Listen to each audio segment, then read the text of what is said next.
Hello everybody from a freezing cold morning here in Bandhavgarh National Park. It is 4 degrees Celsius and it's 6:30 a.m. We are standing outside Bugdi Gate waiting to go in. On first camera, I have Parth Jain. On second camera, I have Sujatro Bhattacharyya. Our tracker for the day is Rakesh Singh and I'm your host Suyash Keshri.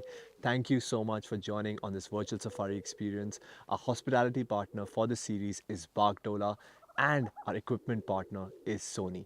This series is completely shot on Sony Alpha cameras and lenses.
Look at that one sitting so beautifully perched up.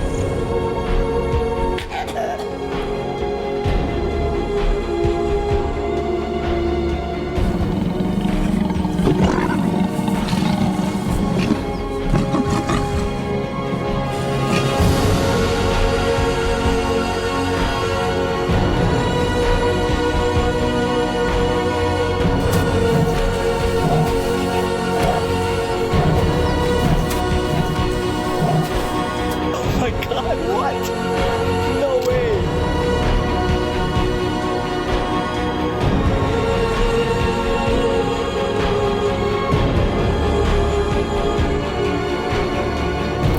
Oh, look at the beautiful sunset. Oh my god, the most beautiful time of the day.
Okay, so we have entered the national park now. The sun has come up. Beautiful lighting in front of me to the left and the right. But just over here, we're gonna come out into the clearing and I'm gonna ask the cameraman to show the right side because it looks really beautiful.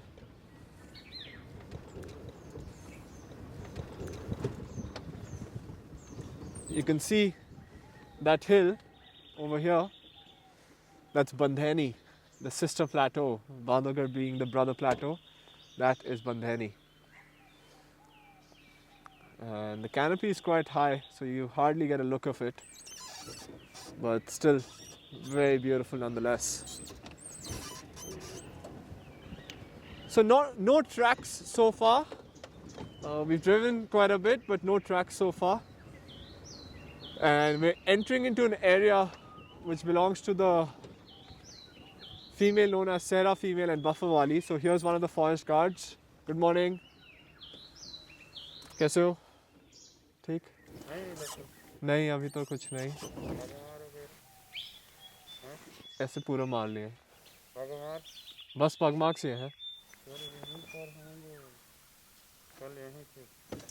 Okay, so he's saying there's some pug marks up in the front. Let's go check it out.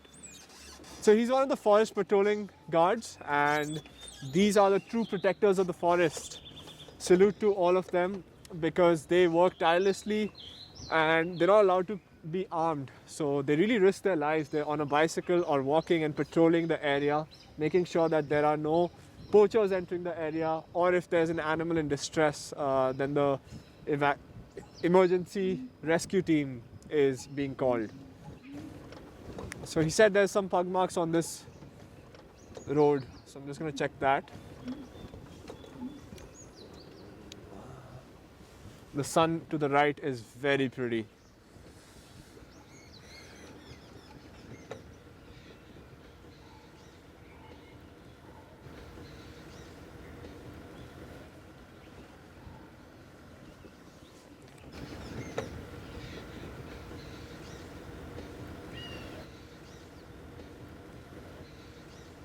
Okay, so here are some pug marks on my right.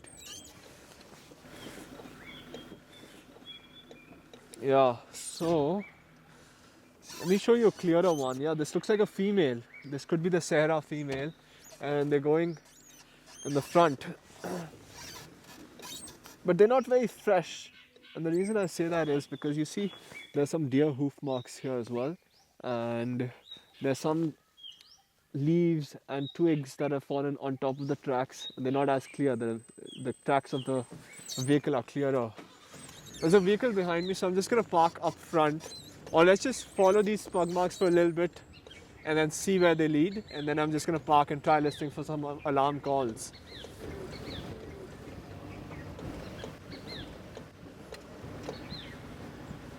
So these pug marks are going back and forth. Seems like the tigers have walked right here. Well, tiger, not tigers. But on my left there's another tiger pug mark, and on the right there's another. So it could be the mother with the cubs as well.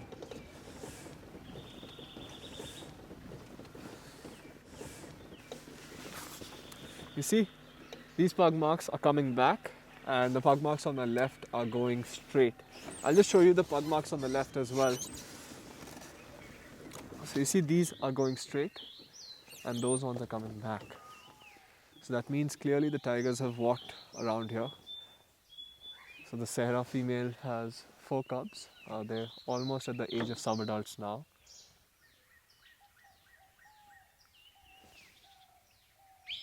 I'm just gonna wait here for a couple minutes. But Rakesh says let's position in the front, so I'm happy with that decision. Must listen to my tracker as well.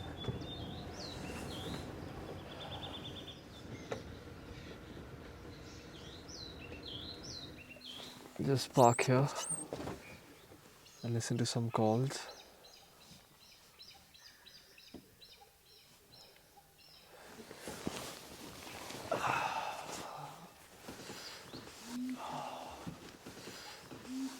The sun feels really good.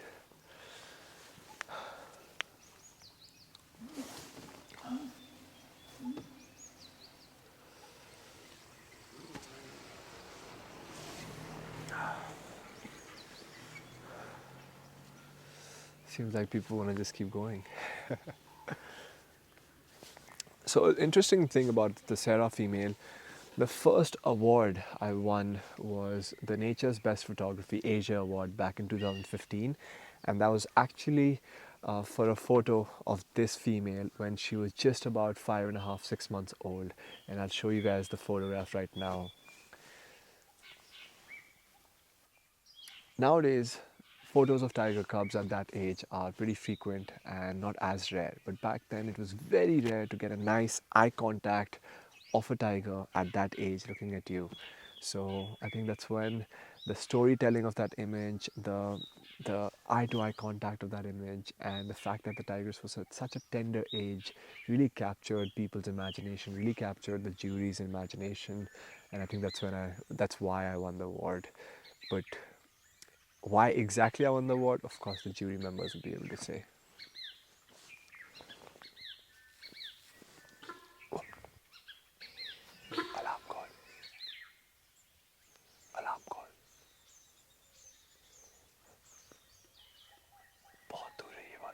one is very far, but this one's close.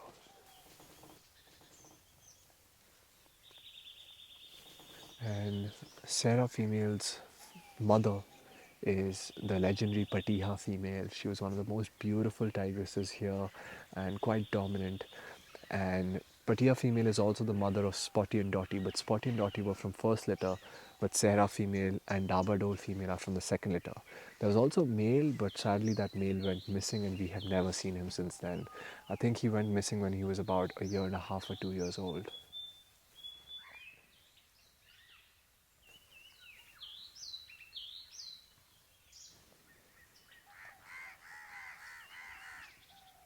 The alarm call on the right was very far away, and the alarm call here was quite close.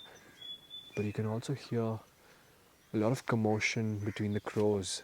And what I'm thinking is that maybe there might be a kill inside because the tigers have walked back and forth. And then at one point, one of the bug marks went this way. And the second one, I kind of lost in the sand because there were other vehicles that probably drove on top of it while I was taking a round from that side.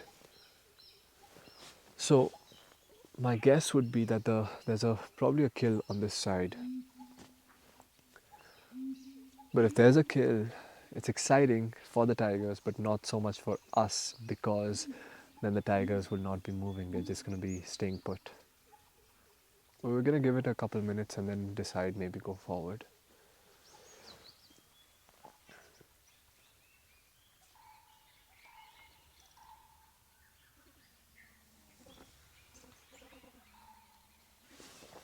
Parth, you can show our guests the beautiful sunrise till then.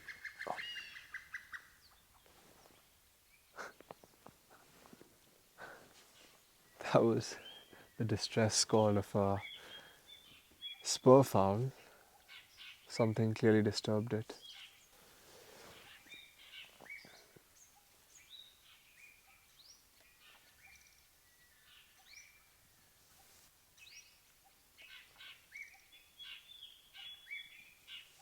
It's quite early in the morning still, and we're thinking that maybe if the tigers are on the kill, they're not going to move, of course. They might move later though. Maybe they want to have some water.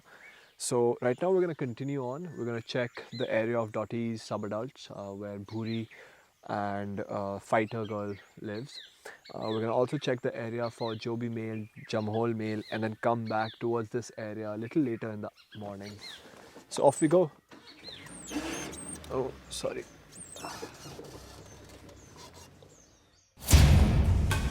This specific path and this spray mark that These are very fresh. Jump on the hind legs, come scratching down. Egyptian vulture, rejoin and fix the fencing here. It's huge! One thing is to see fresh pug marks like this just on the sand bed. But you know, tracking is a form of art and this is your canvas. So when you see something like this, that's where the interpretation really begins. You see something has happened here. And can you guess what it would be? There's a little bit of irritation in the sand. So if you look further, you see this kind of interpretation, this kind of really dense footprints have gone all the way. And what can only be seen here is the tiger has either chased something or kind of attacked something.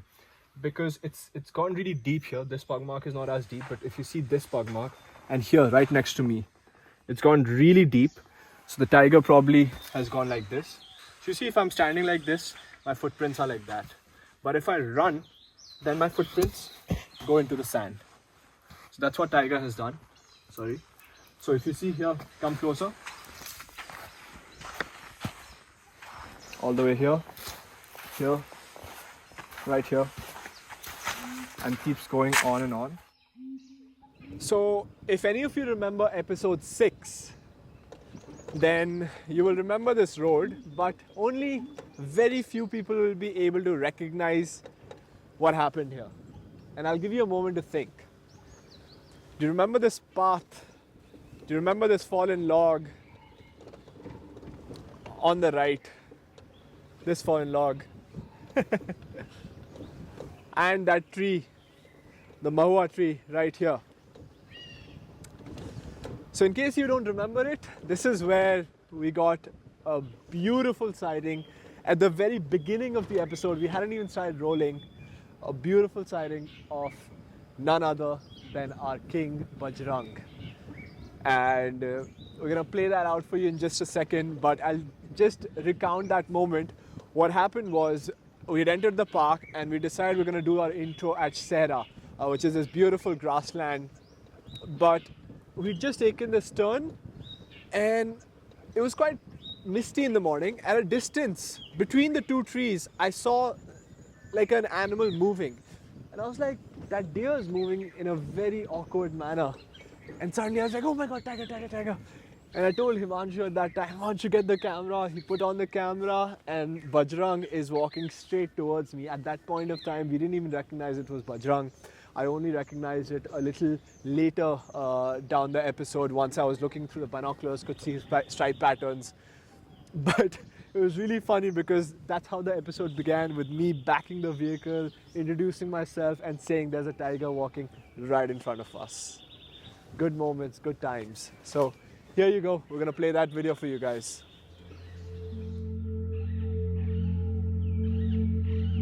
Oh my god, what an experience!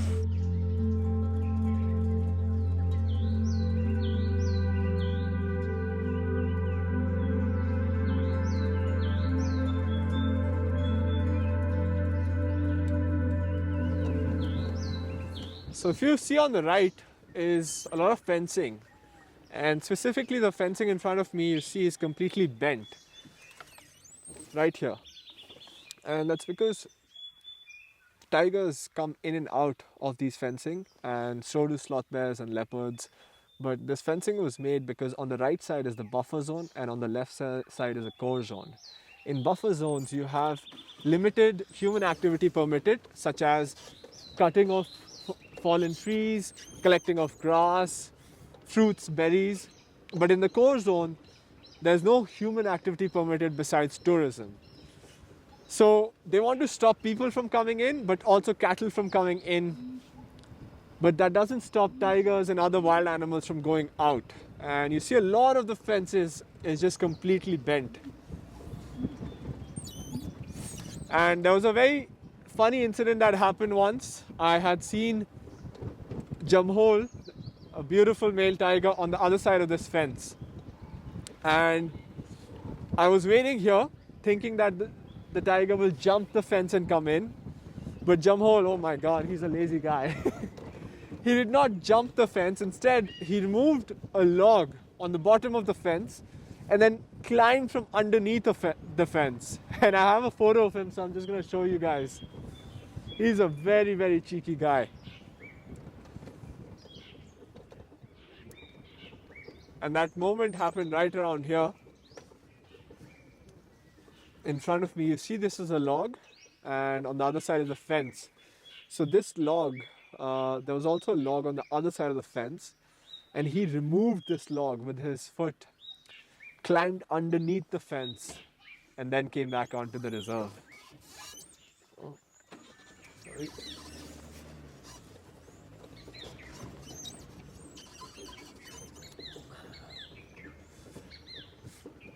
But very interesting difference that you can see on both sides. If you pan the camera left, you see there's a lot of undergrowth.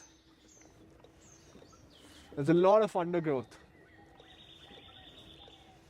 But if you pan the camera right, beyond the fences, you see all the undergrowth is missing. It's quite barren in comparison. Sorry, I'm just gonna park here. I think that's a better look. You just see the difference.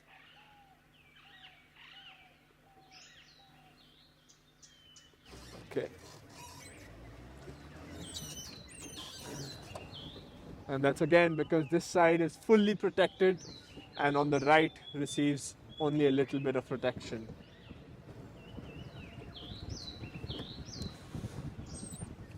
And closer to the village boundary, which is right in front of me, this contrast is even more stark. There are lots of villages bordering Bandhavgarh National Park, And these villages have existed here for decades and decades, hundreds of years actually. And for most part, they lived in harmony with the wildlife. But as human population is increasing, as well as tiger population increasing, there's a lot of conflict happening as well.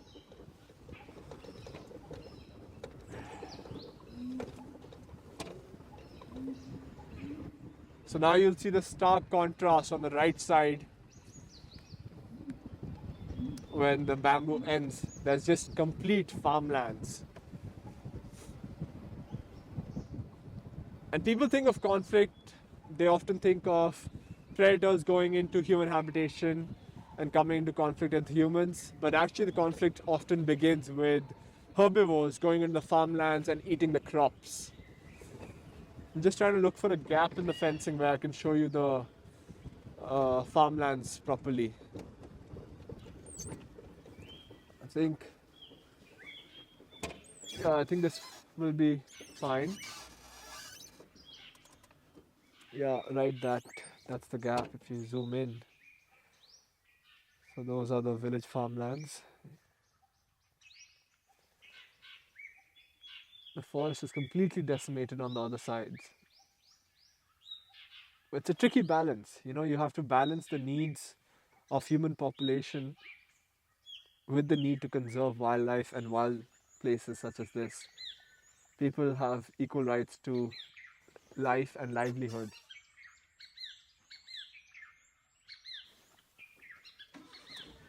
Okay, off we go. Wow.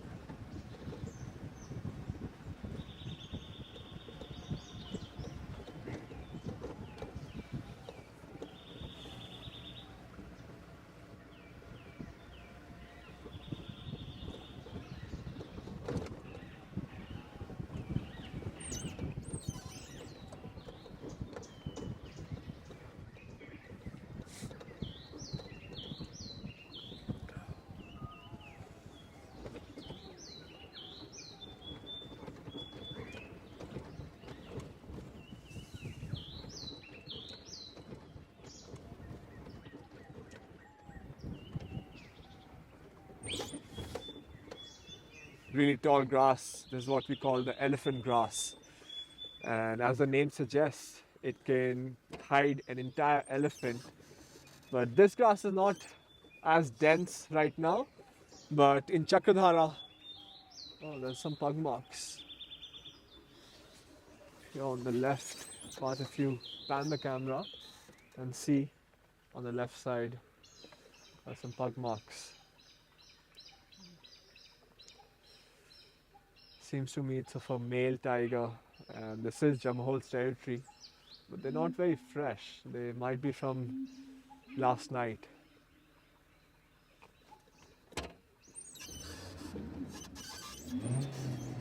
Okay, my car is stuck. Let me put it on 4-wheel. Look at all that dust. Okay. Okay, let me see the pug marks properly. Yeah, they're from the last night.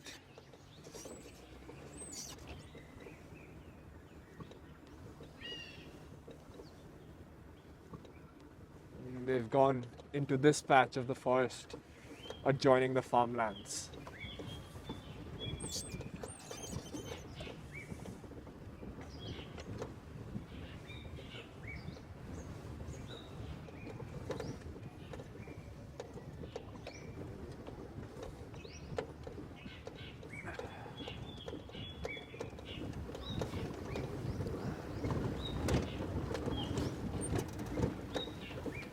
There's a drag mark.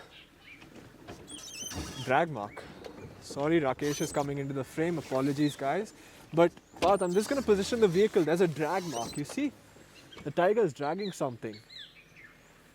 The pug marks, and then there's a mark that's clearly the tiger has killed something, and it's dragging, and it's followed all the way till where you see the sunlight hitting. Parth, if you follow that drag mark, wow, the tiger's made a kill.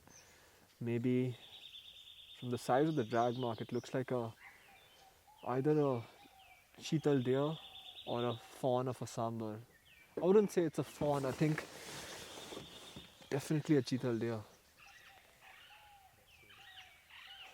But let me just see where the tiger has gone. Wow. So there we have Sarah female and cubs, and then here we have who most likely Jamhol feeding on a kill. So the drag mark has come till here and gone in somewhere. Here.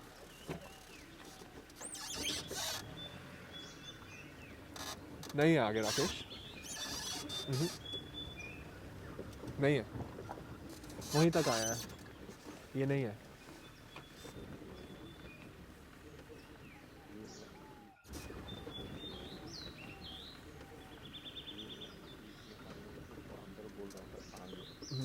This is where he's taken the kill. You see? There's a clearing in the forest right there. That's where he's taken the kill. Inside. But this road kind of loops back around like this, so I'm just gonna go and check that. So on an average, tigers need to kill once every 4 to 5 days, and the statistic is that a large tiger needs 55 large mammals in a year. And by large mammals, I say either a male cheetal deer or a sambar deer. So that roughly equates to one animal for every 4 to 7 days. So we have some wild boar in front of us. I'm going to drive a little slow because they're skittish.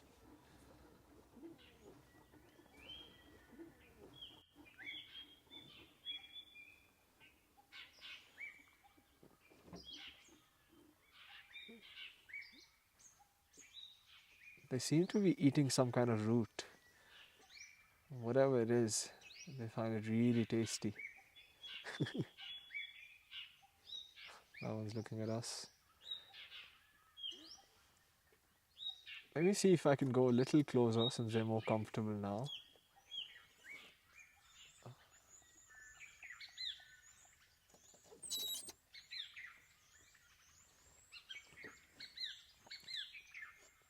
Or we'll let it be at this distance for some time. They look a little nervous. So there seems like the one on the far left is the mother, and these are little piglets. Not so little anymore. Oh.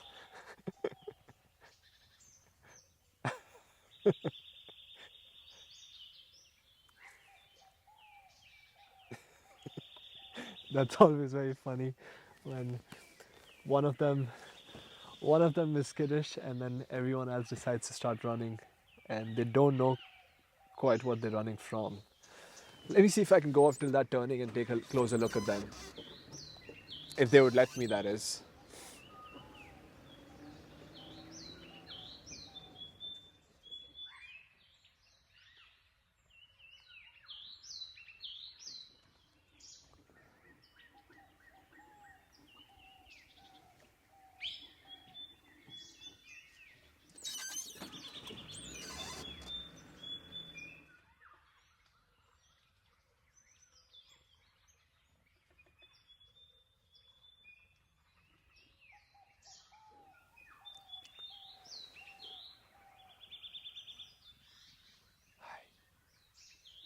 What's up, dude?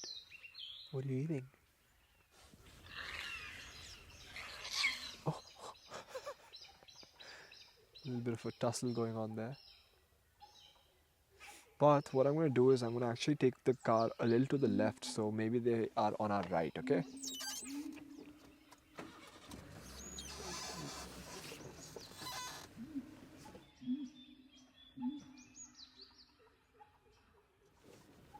Wow, there are a lot of them. Yeah.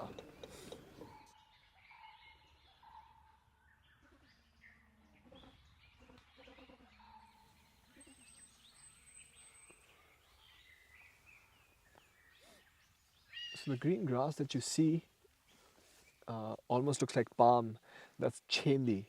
That's what we call it in the local language. And the chendi grass has really nice fibrous roots and they taste very good. And I think that's what the wild boars are feasting on.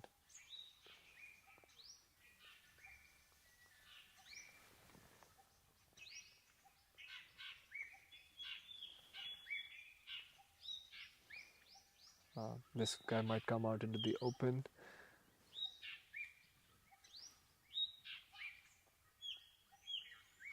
Or not.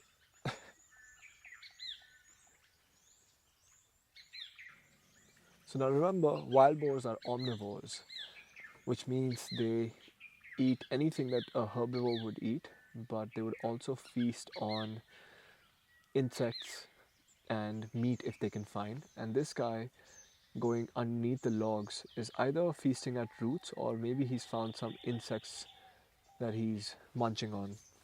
Kind of like Timon and Pumbaa from The Lion King. Yeah, he's really digging deep. Okay, off we go.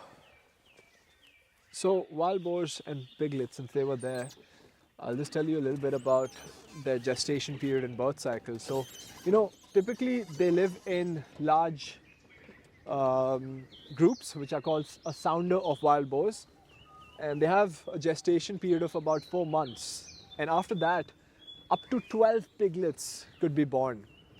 And they don't look like this when they're very tiny. They actually have kind of stripe-like patterns, which makes it easier for them to hide in the grass.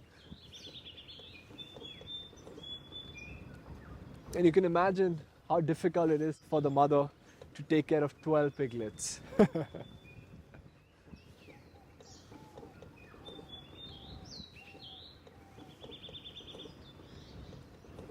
And wild boars are at the forefront of human-animal conflict because they go into the farmlands, raid the crops a lot. Oh, there's some scratch marks on this tree. Parth, is the tree against the sun? Are you not able to see it? Or will you be able to see it? Yeah, so there's some scratch marking on this tree, which belongs to a tiger most definitely. The tiger would have stood against the tree on its hind legs and scratched. So the one you see on the right is very, very deep. That's not the scratch mark of a tiger, but rather on the left. You see the claw markings. And I'm going to take the vehicle up here and see if there are some scratch marks on this side as well. There are, but you could barely make out. Sorry for the awkward angle, guys. So tigers mark their territory through spray marking using their urine and scrape marking. Scrape marking is typically their feces, and then they scrape the dust around it and clear that tiny patch of area. And the third way they mark their territory is through scratch markings. Usually male tigers would try going a little higher than the marking that they see, and what that proves to the other male is that, look, I'm bigger, I'm stronger than you, I can reach higher than you.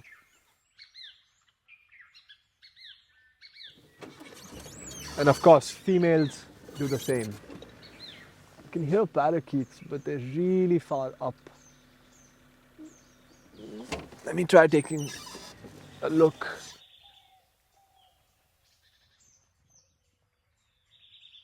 Let's see from the other side also. Maybe you can see their beautiful colors, because this is against the sun and silhouetted.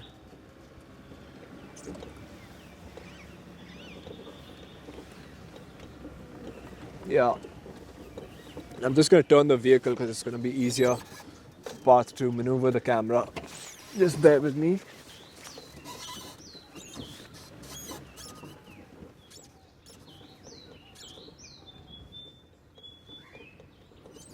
Parth, is this angle fine for you?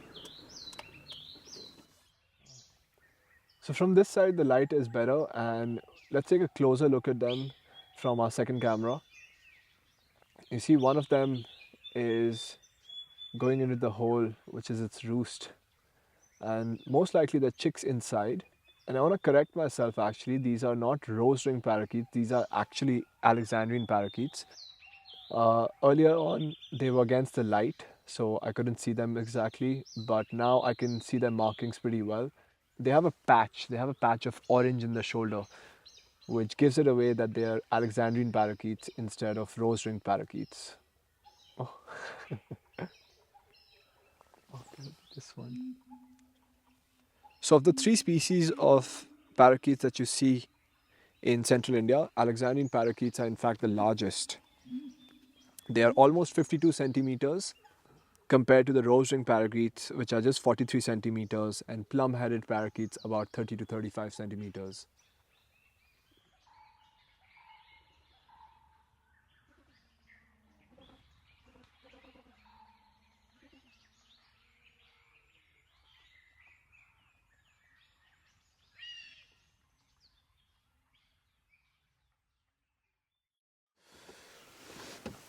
Okay, that's a good amount of time with the parakeets, and off we go. Got an elephant coming right our way. Beautiful.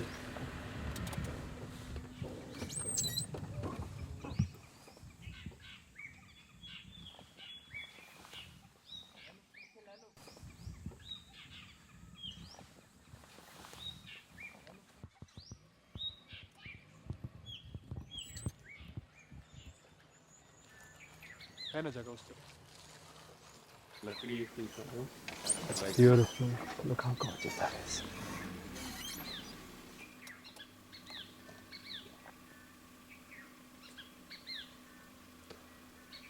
कड़ी में बंद कर दो ना गाड़ी बंद कर दो थोड़ा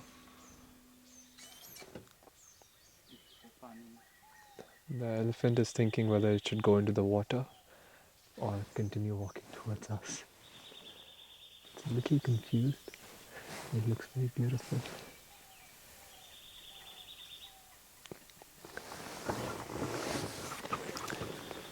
Ameliya safaris, Ameliya waterhole, and a wild elephant here in central India.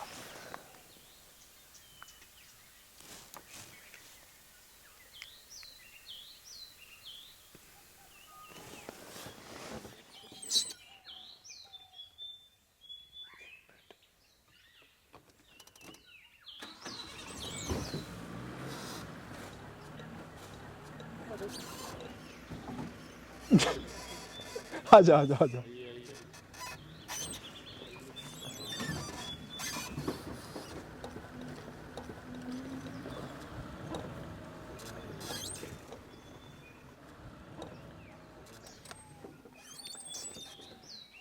आजा आजा oh, look at that. It's playing around with the tree. So this is a young adult and he's trying to show a little bit of his playful dominance. That's why he was using that behavior with his tusks and making a mark at the tree.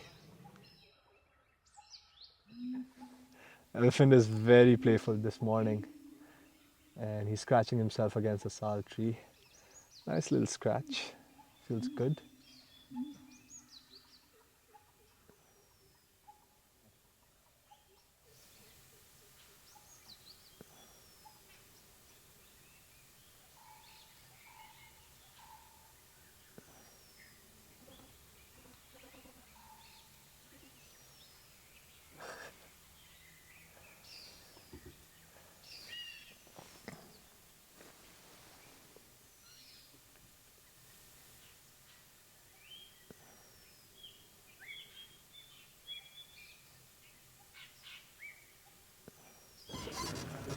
Let me just turn the vehicle.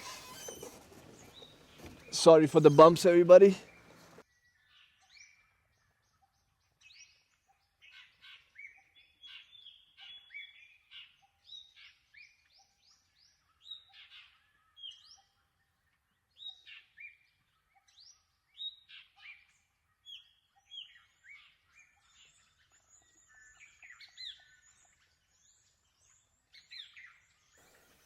Beautiful boy.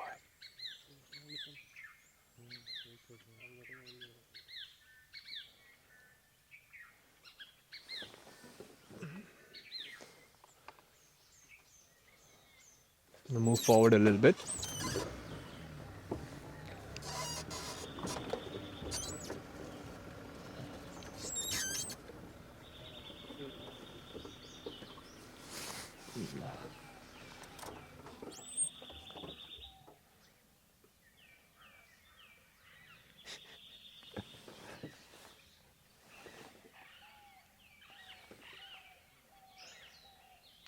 My adrenaline is a little high and I'm starting to feel hot. Hey boy.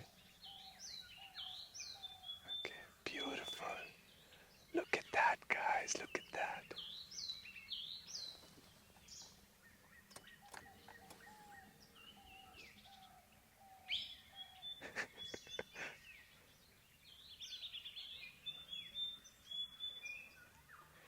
The elephant is lost in some deep thought and now walking towards me.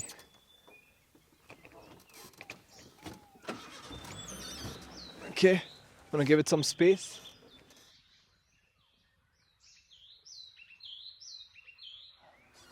Moments like this where a tiger walks head on towards you, and then some other moments where it's an elephant. Let me just move forward a little bit, get this angle, and then if it starts walking towards us, then I'm gonna move again. Oh. Okay, my boy. You wanna play? He's playful today, you can tell. That's why he keeps coming towards me and then wanting to move back. He's like, look at me, how strong I am. Are you sure you want to tussle with me?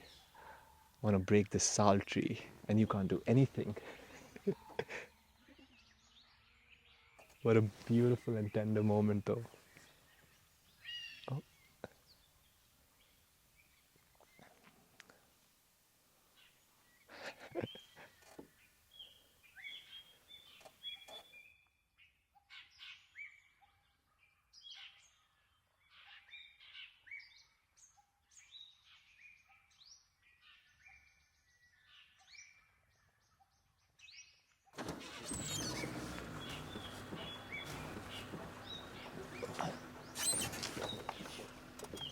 Wow, beautiful.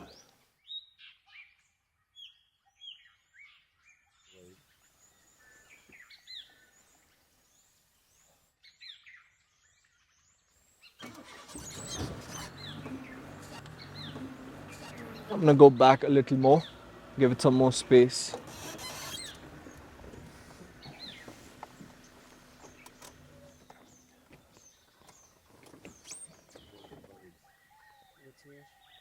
Yeah.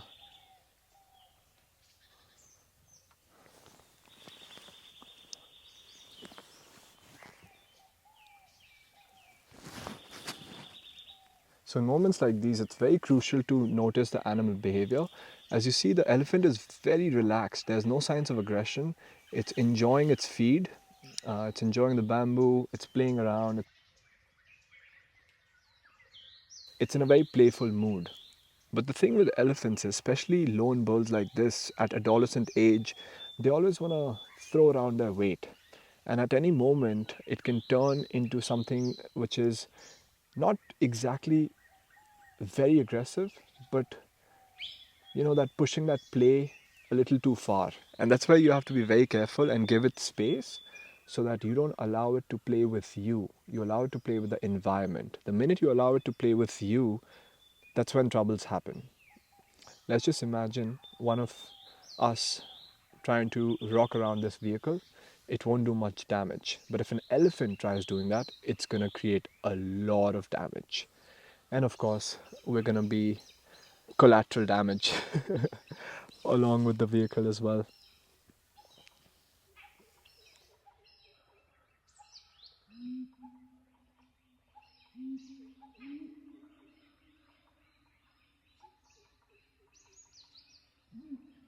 We were discussing the age of the elephant, and I said that might be around 25, 30 years of age, and Sujatro was like just an adolescent like us.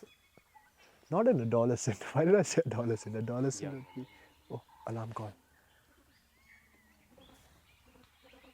What I meant to say is young adult in his prime. Okay, he's walking away, so let me just take the vehicle on that turn. And there was some alarm call here on the right as well, so it's a good spot that we're here and waiting. There he comes. Wow, he's looking so beautiful. Amazing.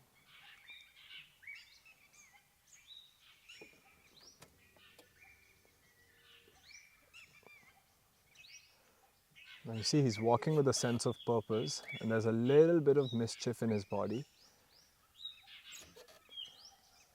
But he's still curious, that's why he's sniffing me.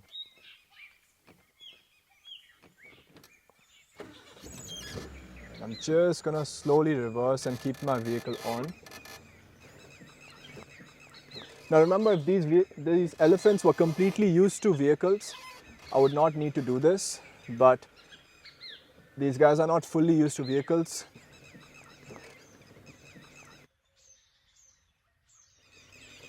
But they're not fully used to vehicles, as I said. They moved to Bandhavgarh in 2018 and they're still getting accustomed to tourism here.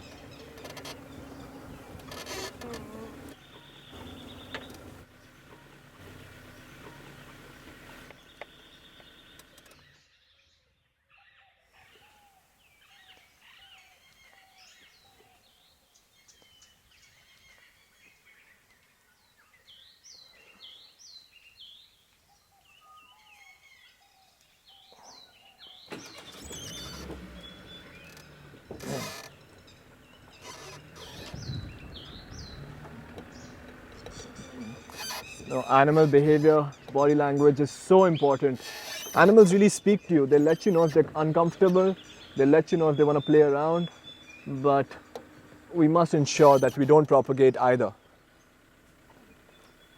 There's always a fine line between getting the nice close shot and giving the animal the space in order to let it do what it naturally wants to do.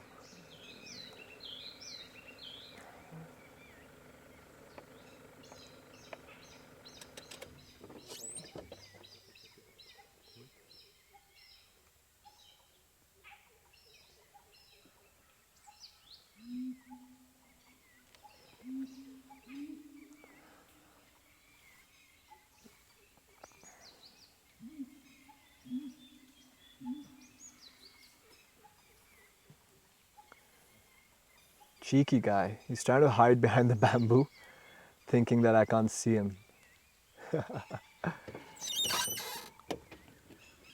Can you see him, Parth, from that angle?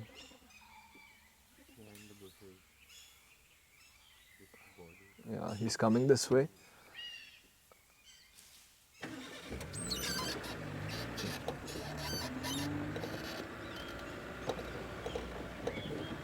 I'm going to give it a little more space. It might come out onto the road.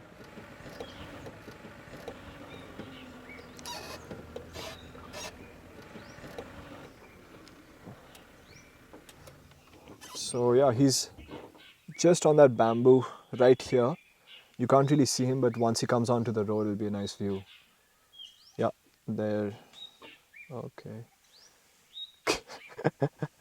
There he comes.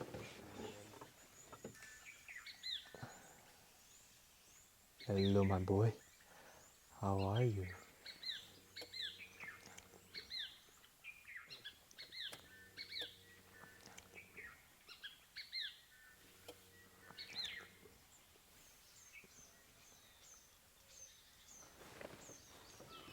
Oh, alarm call.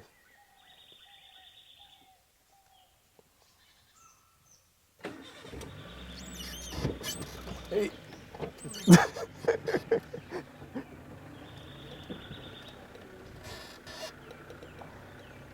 What a beautiful moment here in Bandhavgarh National Park.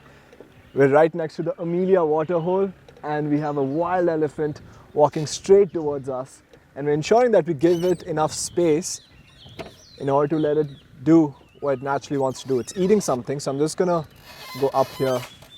Oh. Wow.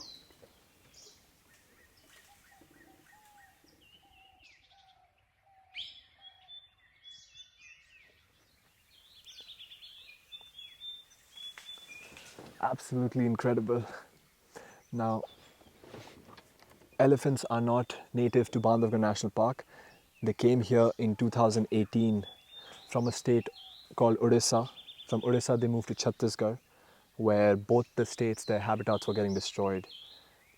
And they came to Bandhavgarh National Park and they found this place to be a haven for them. There was enough food, there's enough water, there's enough area. And from 2018, elephants call Bandhavgarh their home.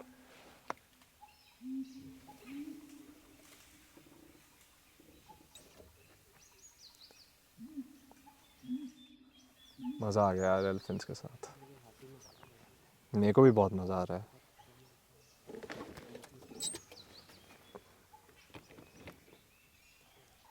Behaviour observe करो इसका. हाँ, बहुत important है.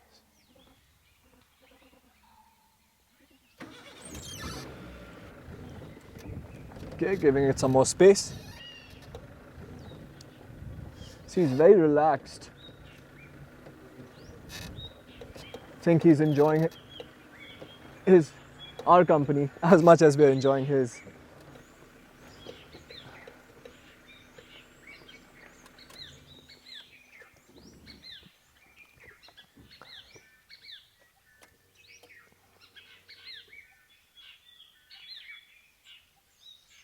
He's gonna go for this bamboo. Just watch.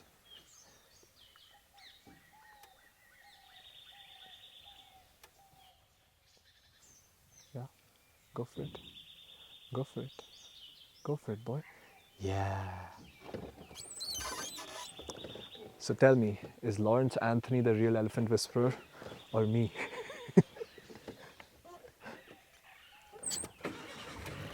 The elephant is like, no, I'm the real elephant whisperer. He did not like either Lawrence Anthony or me being elephant whisperers. And that's how animals are.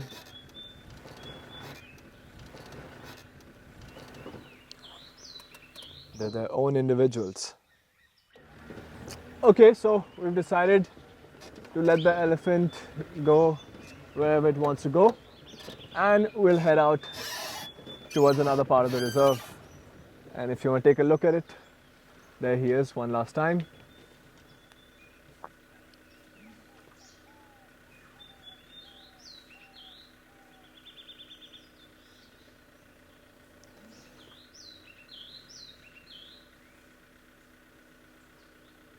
All right, my boy. Take care, stay safe, and we'll see you again. Thank you so much for an incredible time. Next up, I just want to go towards a road that loops around like this. There was some alarm calls that we were hearing earlier, so we're just going to go and check for those alarm calls.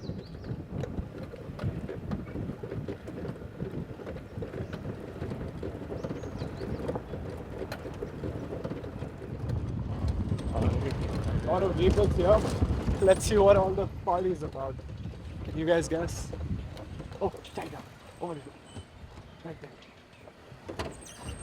This is not a good position, but maybe it comes out into the grassland. So let me just reposition ahead of the crowd. And maybe then we get a better view. Wow, there he comes. Beautiful backdrop. Look at the sal trees shining in this golden light.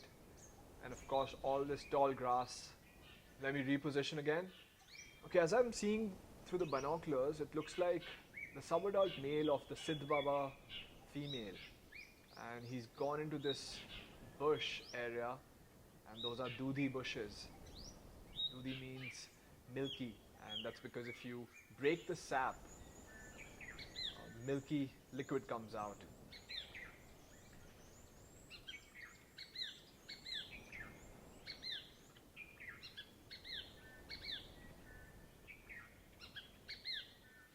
Good stuff, Parth.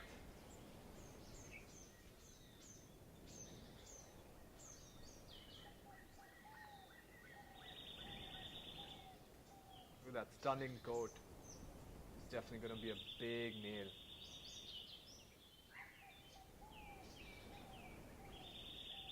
He's actually just under 2 years old right now.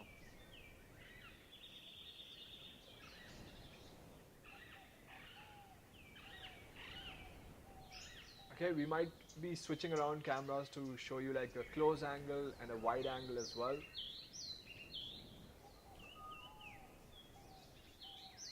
There he comes out again from the tall grass, coming into the shorter grass. Really helps with the sighting.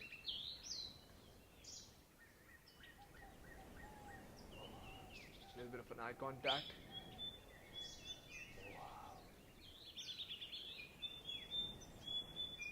Showing some curiosity towards us, sniffing the air, but he's quite bold. He's used to vehicles around him. He's grown up like this. Look at those whiskers. It's times like these I just want to cuddle up with tigers. But of course, knowing that's never going to be possible, and they're wild animals and they must only belong in the wild.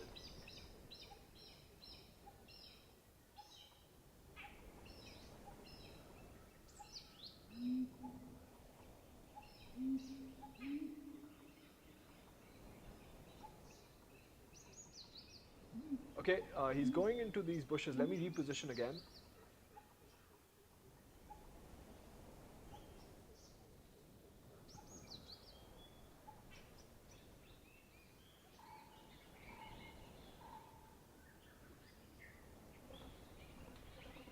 I really feel so lucky to be able to see these beautiful animals day in and day out and follow their lives, bring you their stories, and just be in their presence. We really must do everything we can to conserve and protect them, their habitat, and every single animal that lives alongside them.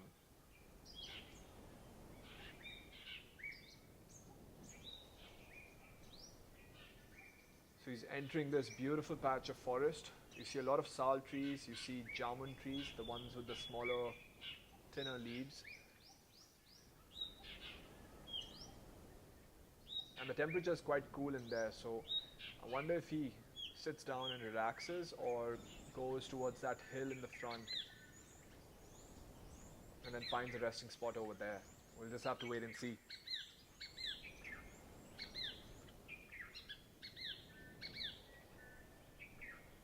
And I know a lot of you might be wondering what about all the crowd, but it's quite nice that everyone's quiet, enjoying the sighting, and the tiger is pretty comfortable as well. He's not even looking this side anymore. He's constantly focusing on his path, deciding where he wants to go, what he wants to do.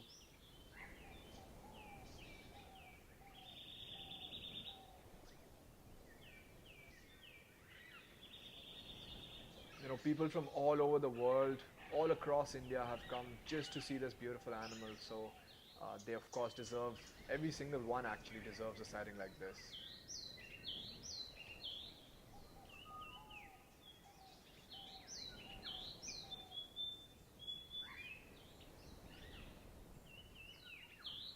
It's crazy how they enter thick bush and disappear right in front of your eyes. If I was driving past, I of course would not even be able to see him. Barely see the stripes right now. But let me reposition again.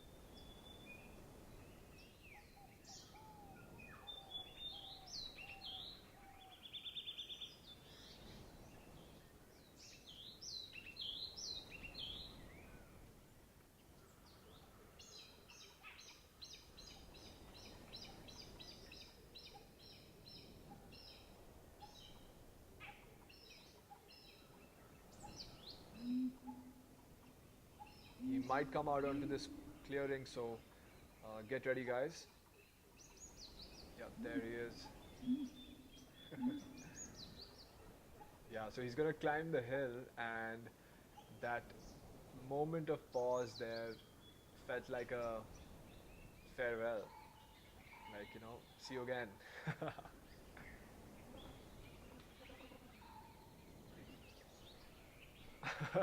So Parth from the back is saying, I like my tigers just like I like my whiskey on the rocks. Good one.